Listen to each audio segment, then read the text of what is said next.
بسم اللہ الرحمن الرحیم۔ السلام علیکم۔ وہ اپنے والد کی اکلوتی بیٹی تھی۔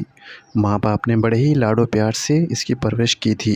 جوان ہوئی تو اربعین کی رضامندی کے بغیر ہی کالج کے ڈرائیور سے نکاح کر لیا۔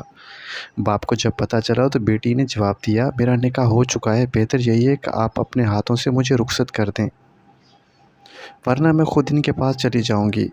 باپ نے کہا کہ اگر آپ کا یہ آخری فیصلہ ہے تو آپ نے گھر سے جو بھی کچھ لینا ہے لے لو اور خود ہی اپنے شوہر کے پاس چلی جاؤ، لیکن یہ یاد رکھنا کہ اب آپ کا ہم سے کوئی رابطہ نہیں ہے، اور نہ ہی ہم آپ کے لیے زندہ ہیں اور نہ ہی آپ ہمارے لیے مر چکی ہو،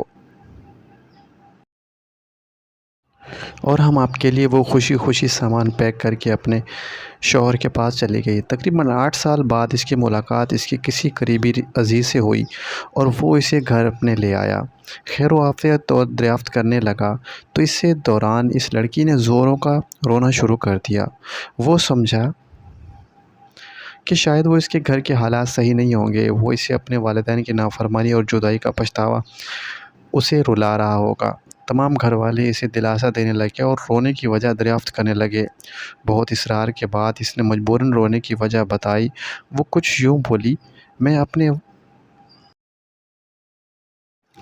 والدین کی نافرمانی کی اور ان سے تمام تعلقات ختم کیے، اس کا پچھتاوا تو مجھے ساری زندگی رہے گا، لہٰذا اس سے بھی مجھے کوئی پریشانی نہیں۔ اللہ تعالیٰ نے اس کی سب کچھ دیا ہے، لیکن میرے لیے سب سے زیادہ تکلیف دہ بات وہ کچھ اور ہے۔ میری صرف ایک ہی بیٹی ہے۔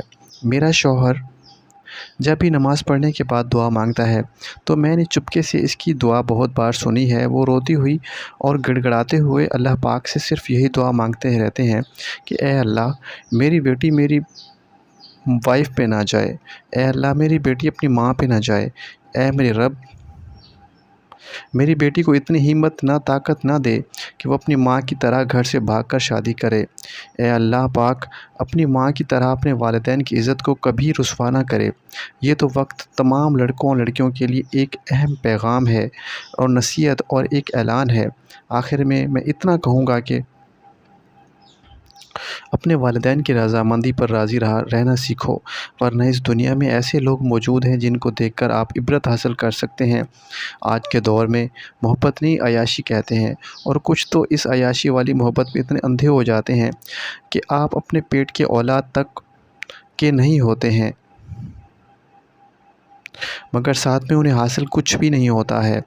جبکہ اللہ پاک نے حرام و ناجائز تعلقات کے بارے میں قرآن مجید کی سورۃ نور میں سختی سے منع فرمایا ہے، تو پھر تمہاری حرام اور ناجائز محبت میں ساتھ کیسے دیں گے؟ نہ وصال صنم رہا اور نہ ہی ملال ادھر کے رہے نہ ادھر کے رہے۔ بس چھوٹی سی التجا ہے کہ اگر یہ پوسٹ اچھی لگے تو آپ آگے ضرور شیئر کرنا، ہو سکتا ہے کوئی گمراہی کے راستے پر جانے سے رک جائے۔ Thank you for watching.